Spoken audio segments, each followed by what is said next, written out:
101 is a slang term for the most basic knowledge in some subject. 101, like our podcast. This is Venezuela 101. Hello, everyone. Welcome to a new episode of Venezuela 101. I am Miguel Pizarro. And I am Melanio Escobar. In this podcast, we will interview different experts to discuss the main aspects of the political, economical, and social situation in Venezuela with the intention of having a broader and deeper understanding of the crisis that our country is going through. Before today's topic and our guest, we want to remind you that if this is your first time listening to this podcast, you can find our previous episodes and the trailer through this same platform, where you will learn the main subject we address in this podcast and what drives us to create and maintain this space. Today, we will talk about the health situation in Venezuela, a topic that has made national and international headlines for several years now. In this episode, I'm pleased to introduce our guest, Dr. Julio Castro. Julio is an internal medicine and infectious disease specialist. He's a professor at the Institute of Tropical Medicine and the Central University of Venezuela and a member of the network of Médicos por la Salud. He has also been a health advisor for the National Assembly of Venezuela since 2015. Welcome, Julio. Hi, Melanio and Miguel. I'm flattered for your invitation, and I'll be glad to be here. I would rather to do that in Spanish or this in Spanish, but it's also awesome to have a broader auditorium in terms of English language for persons around the world that are very concerned about the situation in Venezuela. Julio, thank you for joining us, and to share some context for our listeners, I would like to start by asking you to speak about some memories that illustrates and describes the magnitude of the health emergency that Venezuela is currently facing. Well, related to your first question, well, I have a recent episode of that maybe enlight what's the situation for the health crisis in Venezuela. We have been in the outpatient clinic in the Instituto de Medicina Tropical Medicine Institute I have been there for the last 15 years. And we received recently in the last month of 2022, a very high military personnel in our consult. He was deployed to Amazonas state, and he get the disease over there. He passed over. He go through some of the medical personnel in the military arm, but nobody do the diagnosis. And finally, we did the diagnosis for him. He has extensive lesion of leishmaniasis in his scalp and in his arms, and we did the diagnosis for him. Leishmaniasis is a parasitic disease, it's a tropical disease. It's better known as leishmaniasis americana or cutaneous leishmaniasis, and well, we did the diagnosis. The first line treatment for that disease is glucantime. It's an antimonial drug that we use by injection. You need to get intramuscular injection for 1 month. And we have not written for leishmaniasis in Venezuela right now. We have nothing, not even a single vial for to treat that disease. We tell that to the military. He's a general, and he tried to find the drug in Venezuela. He couldn't, and the only way for him to receive the treatment was to call some friends in Brazil and some friends in Colombia, and some relatives send the drug for him using a courier to Venezuela. Well, he get the treatment, he get better. Actually, he is in very well shape. He's now on his duty right now, but we talk to him about it. We tell him that if he can imagine he being him like being a general, how difficult it was to find the treatment. If he can imagine a person who is a poor or is in the south part of the country, or even in Caracas, and live in a in a poor neighborhood, how difficult is for a person like this to find that treatment. Even they can pay for it. I mean, the military has to pay for the treatment. It costs like $800, which in Venezuela is a big amount of money. So this history can figure out to our audience how difficult is the situation in Venezuela, even for persons who are very related with the government, like a military guy. It's difficult to find a treatment.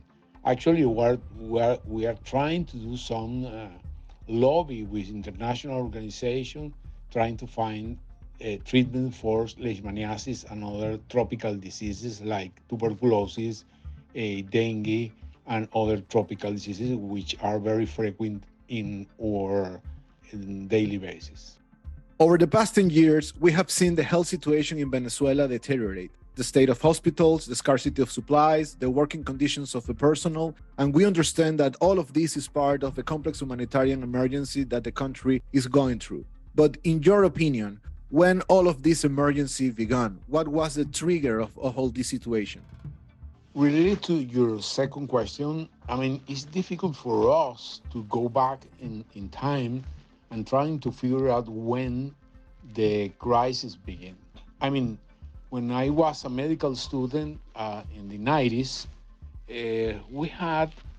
we used to have strikes in the hospital because we don't have all the drugs and all the facilities that we think we should give to the patients, even in the 90s. But it's nothing related with today's situation. I'm going to give you some examples.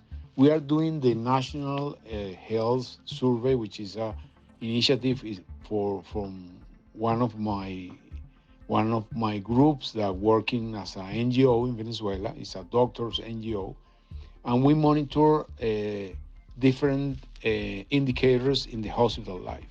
For example, in Venezuela right now, 60% of the hospital do not have running water. They just get the water using tanks, or people have to buy the water by themselves and bring it to the hospital. Is very complicated to imagine how can a patient can live inside the hospital without running water. And it's also the same for electricity or power. We have had very power shutdowns. The bigger one lasts for 10 days in the whole country, which includes hospital, and a lot of people die in that power blackouts. That's a kind of situation that we never saw before in the last years or the 90s in the 20th century, but it's very often right now. The structural or the basics in the hospital, we don't have it right now. We have to provide by ourselves. I mean, in terms of the patient, they have to bring medicine, they have to bring water, they have to bring catheters, they have to bring almost everything in order to be admitted or to be attended at the hospitals. If if I have to say when that begins, maybe after 2012, the situation is getting worse every year. In the maybe 2012 was the last year in which we have some kind of access to regular medicine. After that, the government decide do not import more medicines. So the crisis for the medicines in Venezuela begins to getting worse in the end of 2012. And from now on until now, the situation is getting worse every year. So I think that many people, even academic guys, ask about the impact of economic sanctions from the European Union or the US related to the humanitarian situation. And if you go back, you can check that the indicators get worse in terms of maternal mortality, children mortality, drug access, tuberculosis treatment, HIV prevalence are getting worse very early or much before, long before the sanctions get done. So I think that maybe the last 10 years have been the worst of the health crisis in Venezuela.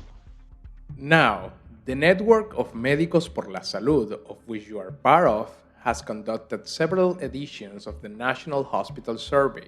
This study has become a key indicator for obtaining data on the reality of the country's health system. But before we go deeper into the latest data, could you tell us how this idea came about?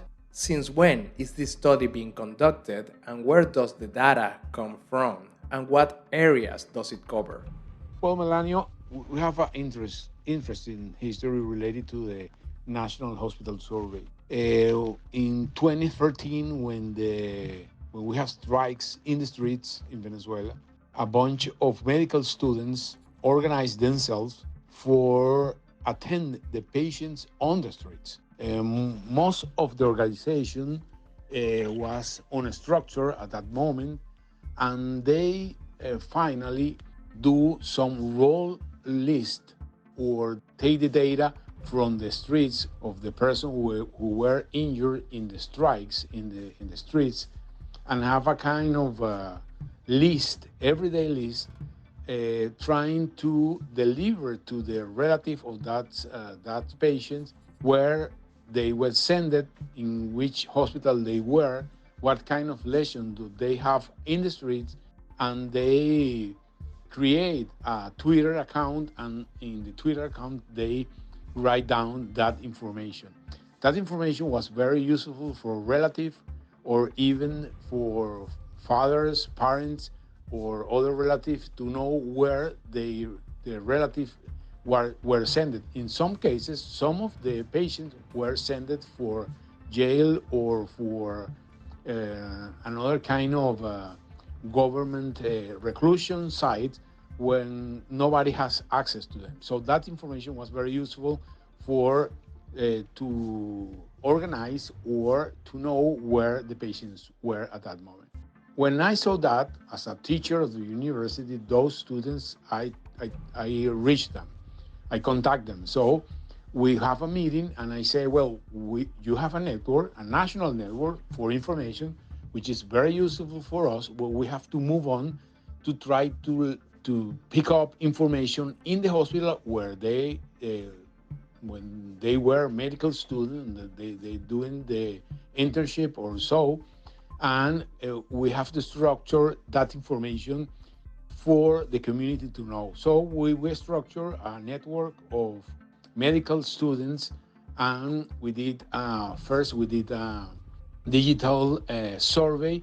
They were they have a huge expertise managing with the uh, cellular phones, and we create that network using the cellular phone, and uh, we get the first national survey when we got information, very useful information about hospital number of beds, kind of diseases they have it over there, what kind of street fighters were there, what kind of lesion do they have it, and we begin to organize the information. After that, we move on to have a more structured survey when we get information about medicines, we get information about basics stuff in the hospital like running water or power.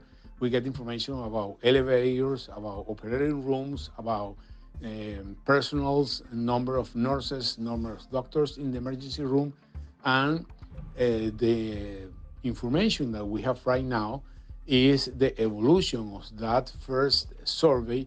But now we take the information every week for a regular national survey, and every day for the COVID 19 survey. We take information for number of patients with respiratory symptoms, number of patients with PCR positive number of patients without PCR positive but clinical diagnosis of COVID-19, number of ventilators used, number of ventilators which are operable in the emergency room or the ICU units. So we have all that information that is very informative about the situation in the hospital. So that's actually we have a blockade of information for any health indicator in Venezuela. From 2015, we don't have any information. We don't have epidemiology data. We don't have national survey data related to the census or the epidemiology information. Now, the National Hospital Survey is pretty much the only information, structural information that we have about the health system in Venezuela. We haven't get information for ambulatory or primary care. We are now trying to move to that area because it's very difficult for us to get into the primary care units because most of the hospitals have medical doctors or have medical students which are related with our network. So actually, we are trying to move to another fields like the ambulatory or primary care. But now we're still doing very very complex efforts to keep our national survey running because it takes a lot of work, it takes a lot of organization, it takes sometimes some money to deliver the information related to the National Hospital Survey. But we are very proud of the information that we are generating in the last years, and we are hoping that we can keep that kind of information for many more years until we have reliable data from the national government that we don't have right now. We had the chance to read the latest report from 2022. That report was published a few weeks ago, and we were alarmed by the figures regarding the public services in hospitals. Could you share that data? And can you explain to us how a health facility can function without basic services such as electricity and water? How does this impact the patients? How does it affect the work of the health personnel in all the health facilities? Well, Miguel, related to your question, actually we deliver or we send the last bulletin, which is the resume for the 2022 related to the National Hospital Survey. And I mean, the data over there is very striking. I mean, it's striking because there is the feeling in Venezuela that the macroeconomical indicators are getting better. And it's a common comment in Venezuela, but when you go to the hospital, situation is not that good. Absolutely not that good. I mean, still the basic problem like the running water or the electricity power, as I say before, and I have a history related to that. Sometime when we were in one of the Merida hospital, we went to the hospital and we asked to the patient, we checked the data in the field. I mean, and we were asking to the patients how they can manage to be admitted without running water. And they say, well, every other day or every 2 days, we hear like a ring bell. Somebody ring the bell, and that's the sign. That's the time for the patient that the cisterna in Venezuela, cisterna is a water tank, a motor water tank, is in the lobby of the hospital. So the patients go to the lobby with the cans to get the water from the cisterna, and well, they after that they go to the bed. That's the kind of service of water service that we have in most or hospitals. I mean, I'm talking to you about Merida, but Hospital Universitario de Caracas, which is maybe the second biggest hospital in Venezuela, has the same situation for years. I mean, and Hospital Universitario is like 2 kilometers from Miraflores. So can you imagine if you have that situation in Hospital Universitario, how can you expect from the hospital in Amazonas or in Bolivar or in Cojedes, which are far away from Caracas? So that's the kind of situation. I have to talk about what's it's getting better because we have the compromise to say the truth every time. And when we check a kind of weird indicator, which is the indicator for a drug supply. And we have a list of 15 basic drug supplies in emergency room and 15 drug supplies in operator room. And we check that every week. I mean, we can say we have morphine or we don't have morphine.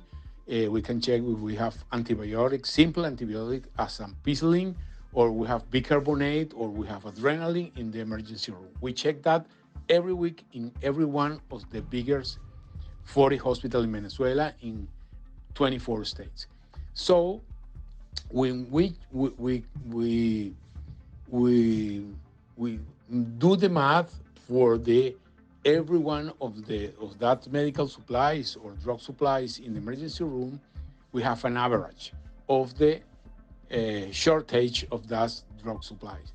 The average shortage for the drug supplies in the emergency room when we create that indicator in the last months of 2017 was close to 65%. It means that you get to the emergency room with any disease, there is the probability of 65% that you don't have in the emergency room the drug you needed. So you have to buy it, go, your relative or your parent or whoever can go to a pharmacy and get the drug and go back to the hospital to give the drug to the doctors. That's what the figures in 2017. In the average shortage in that indicator in 2022 was 52%. I mean, it get better from 2017, which was 65 or so, to 52, but still 52% or 50% is still is the probability that you get to the emergency room and you have a cardiac infarction or you have a neurological ictus or you have a pneumonia and you don't have the drugs you needed in the emergency room. So it's getting better, yes, it's getting better a little bit, but still in a very mediocre or poor situation in terms of drug supplies. Also, we measure some other indicators we are very weird. For example, we count the number of dead people associated with the power lockdown. When we have the power problems, people dies. I mean, a person who is in the hospital is sick, but if you are connected to a mechanical ventilator or if you are a newborn and you are in an incubator and you have a power problem, maybe your life is in jeopardy. So we count the number of dead people related or which is coincidental with the power supply, with the problem with the power supply. And in the 2022, we have like 1,600 dead people who are related in the power blackout. So that's a weird indicator because nobody counts the dead people related to power problems, but we measure that. And the number has been going down in real terms, more related to the humanitarian help that we call in 2020 and 2021. Most of the emergency electrical plants were donated related to the international lobby that the humanitarian group did with the international agencies. We told that numbers and they said, well, we can send to Venezuela emergency electrical plants. So they installed in most of the hospital and that electrical plants are working right now. But that electrical plants just work when you have an electrical huge problem, but they are not for running the whole year. So that's electrical emergency plan has been very helpful in terms of the that indicator, but we have to underline that those electrical plans was donated by international international groups like the International Red Cross or PAHO or UNICEF or some governments like the German government or other government who have been helping in the health emergency in Venezuela. However, some minimal improvements are also reflected, such as the increase in supplies or the amount of health workers, for example. In your opinion, what do you think these improvements are due to? Are investments currently being made in the health systems? Do you think these improvements can increase over time? As I told you, Melanio and Miguel, we have some improvement for sure. I mean, there is no doubt of that. The problem is that those improvements are not related with a political decision to really improve our hospital. What I mean with that is that the national government do not have a national policy that they are clear to improve the drug supplies, or they have a logistic approach to send the supplies to the national hospitals. Most of those supplies, I have to tell you, is related to the international emergency kits. This is a kits we are conceived for international help, and they have a kind of medical supplies that can solve some of the basic problems. And also related to the international lobby, related to the humanitarian team and the interaction with international agencies, like 2000 international emergency kit has been deployed to some of the hospitals in Venezuela. Some of the of the of the numbers that we have been getting better related to the drug supplies are related to those emergency kits, and some drug supply that have been getting better in the hospital, but still close to 50%. So I don't think, I'm not optimistic that that kind of improvement is gonna get better, and we are gonna. I don't think we are going to zero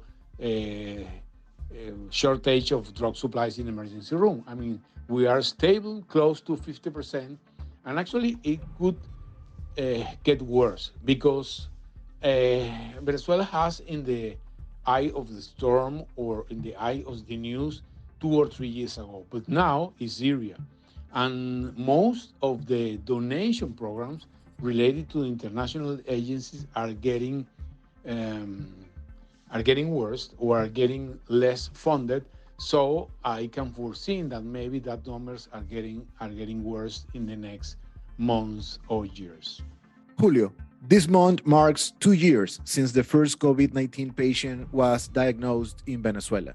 In the Doctors for Health report, it's stated that the number of deaths due to the pandemic is 4 to 5 times higher than what is published and accepted by the regime. If we had to assess how the pandemic was handled in the country and the specific consequence for the Venezuelans, what would your opinion be? Related to the COVID-19, answer that question maybe is one of the most difficult questions that I have to ask or answer related to any question in recent years in Venezuela. I mean, we have to take in account several circumstances that can modify the judge that we do about the COVID-19, especially when we are talking about governance and government decisions related to the COVID-19. The first one is that the COVID-19 virus came to Venezuela in the middle of the humanitarian emergency. The second problem is that COVID-19 came also to Venezuela in the middle of a huge shortage of gasoline and combustible in Venezuela at that time. In 2020, we were in a very, very deep shortage of fuel all over Venezuela, which means that for a regular Venezuelan, it was very difficult to move, even to work, even to move to the daily work. As a physician, sometimes at that time, I have to walk to my hospital, or I have to get my bicycle to go to the hospital because I have no fuel alone. I'm a physician. So can you imagine a person who is not physician? I mean, most of the people even work at home, and it wasn't related to the COVID-19. It was related to the shortage of fuel. That shortage of fuel, we already published a paper, a scientific paper. It's a mathematical model that we did at that time, uh, trying to find out which of these factors were more related to the scarcity of number of cases that we have at the beginning of the epidemic, related, for example, with Colombia, or Ecuador, or Peru. Other situation that affects the COVID-19 spread in Venezuela was the fact that in Venezuela, at that time, we just have like 4 or 5 international flights a week. If you compare that to Panama or to Bogota, is what related maybe 75 or 80 international flights a week in Panama, or 200 international flights in Bogota, compared to Venezuela international flights. We have a kind of corralito, we say in Latin America. We have a kind of natural isolation related to the international flights that maybe brings less COVID-19 cases at the first wave of COVID-19. After that, the situation tends to equalize with the rest of Latin America, because once that you have the virus inside the country, it spread very quickly. And also, with supposedly our national borders close to Colombia and close to Brazil, people go uh, from Venezuela to Colombia, or Colombia to Venezuela, using non-regular uh, non-regular ways to cross the border, and that in some way affects the COVID-19 situation. The other problem is that the government has a very, very, very strict policy related to any declaration with medical personnel or private or public related to the COVID-19 numbers. So I have been named by Maduro. I have been named by Jorge Rodriguez, and also by Diosdado Cabello in national television, because I was named as a doctor who is terrifying Venezuelans related to the numbers of COVID-19 in Venezuela. So in some way, I has been political harassed related to the national figures in Venezuela related to the numbers. After that, it was very difficult for any doctor, any nurse, or any practitioner to say anything about cases in Venezuela. And in some way, there is a kind of uh, darkness related to the real information. That's the reason why national survey for COVID-19 counts the number of deaths related to respiratory failure. Most of the cases, we are sure of that, were COVID cases, but for government purposes, the only accepted deaths with COVID-19 were those who have PCR positive. And 80% of the cases which were admitted at any point of the epidemic, 80% do not have PCR. So most of the death cases in Venezuela were not cataloged as a COVID death, because they do not have PCR, which is absolutely ridiculous. But we count that kind of death, and that's the figure you already named, that have 4 or 5 times the official number of deaths in Venezuela. Other than that, I think that Venezuela has very early and severe lockdown because we have the lockdown March 13, 2020, when we have two cases of COVID-19 in Venezuela. And we have in a strict lockdown for maybe 4 or 5 months.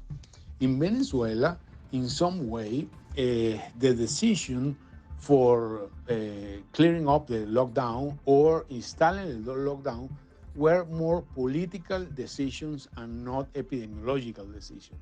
At some point, for example, they cleared the lockdown rules related to National Assembly elections in December 2020. So, in some way, they were more strict with the lockdown rules, and sometimes they were less strict, but more related to political points and no to epidemiological data. Now, it also seems important to me that in recent years there has been an increase in the spread of certain diseases such as dysphagia and tuberculosis. There has been increasing alerts and there seem to be more and more cases. What is the reason for this? How can it be prevented? And what is the current situation regarding vaccination programs? Well, Melania, yes, indeed. The sensation you have that all diseases have been re-emerged is actually a fact. For example, I have to say we have an outbreak of diphtheria 4 years ago.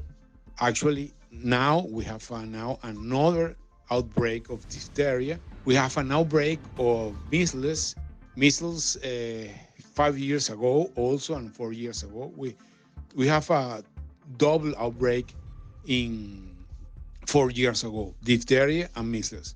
We also have the biggest number in malaria cases all over the world related to the population. Venezuela, the last number we have it is close to 200,000 cases of malaria in Venezuela. And Venezuela used to have nine to 2,000 cases, 2,000 cases in the 90s in 2020. Now we have 200,000 cases for a year. So you can imagine how big is that.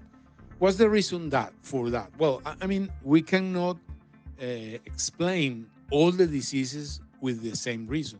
For the diseases that are controlled by vaccine, for example, diphtheria, measles, the only reason for that diseases to reemerge are the lack of vaccination that we have been dealing with in the last 10 years. The numbers in terms of coverage of the vaccines in Venezuela related to the other Latin American countries is the weakest coverage data.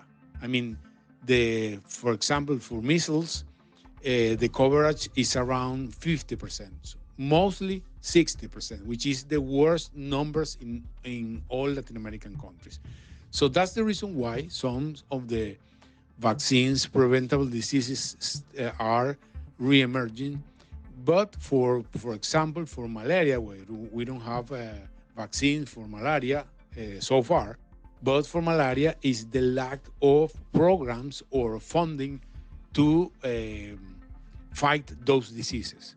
It's the same for Zika, dengue, and chikungunya. The vector diseases need to be controlled and need to be funded and need to have people who are dedicated to fight those diseases. So at the end, if you don't invest in control related to that diseases still or reemerge. We have another problems like the HIV cases.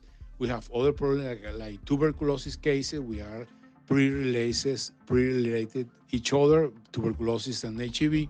And it's more related to the lack of programs that tend to control that transmitted disease. For that diseases, in terms of control, you need to identify the cases very early, treat them, isolate in the case you need to isolate, and try to cut the change of transmissions of that diseases. And that's that we are not doing right now because we don't have solid programs that try to interrupt the transmission chain for that diseases. So for some diseases, there are some reasons. For other diseases, are other reasons. But at the end, the common cause of that diseases to emerge is a weak government, a weak health system, and a weak capacity to deliver health equity for the Venezuelans. So at the end, I think that the health situation in Venezuela, is the final result of a way to see politics. It's a way to see or how to you deal with health governance. And until you change that radically, we are going to have the same results. So I think that unless we change very aggressively the way we are dealing with health issues in Venezuela, we are going to have bad results or bad indicators. And to conclude, can you share with us what's the medium and long term outlook for the health situation in the country if there's no change in how the public policies are designed and implemented in Venezuela? I think, as you can assume or you can understand right now, related with this analysis, that this huge crisis is more related to the way the political health is done in Venezuela. It's not related with any disease. It's not related with any war. In Venezuela, there is no war. I mean, no actual war. We don't have had national disaster. We don't have earthquakes. We don't have hurricanes in the whole country.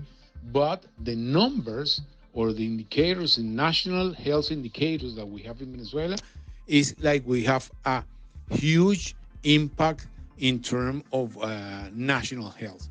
And it's more related the way the politics involve the health system. And until we change the way we manage that, I think I'm not optimistic, guys. I think health system is gonna be more deeply affected by the government rules or the decision or the lack of funding, because there is a lot of issues related with the funding and not related with the sanctions. I mean, Venezuela, according to the United Nations data, is the less funded health system in all Latin America. For example, Argentina spends like 12% of the GDP in health, in public health. Venezuela spends just 4%. So there is a huge barrier to get into the national funding, on even although the government used to talk about they are investing a lot of money in the health system, but when you check the international data, it's not in that way. The other thing that I have to conclude with this is that in Venezuela, the health system have been one of the biggest areas of corruption related to the government. In Venezuela, have been spending $1,000 billion related to the supposedly invested in hospital or drug supplies in Venezuela. But that is not what you see when you go into the hospital. You just need to check the National Survey Hospital and you are going to have the data. So at the end, there is a lot of factors that influence negatively about the health data or the health issues in Venezuela. And I think that until we have a huge or a radical change in the way that the health system is managed, we are going to have the same situation that we have right now or even worse. Well, Julio, thank you so much for joining us today. It has been an honor to have you here. I also want to mention that people can follow you on your social media accounts, such as Julio Castro M, to find more information about the situation and the National Hospital Survey. Is that correct?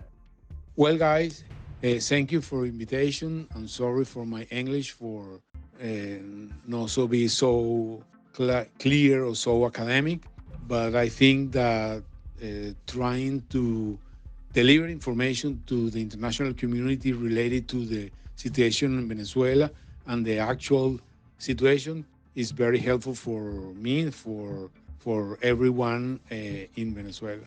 I have to give my thanks related to the NGO Médicos por la Salud and the Encuesta Nacional de Hospitales, which are very proud to be in your podcast with me as a speaker, and I hope we can be with you guys with better news very soon.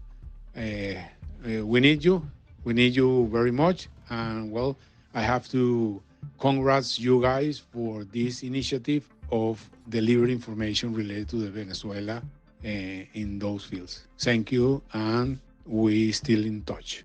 Julio, thanks for all your work as a doctor and as a spokesperson for the health crisis that the country is currently facing. Without a doubt, we will love to have you here at some point to go deeper into the health situation in the country.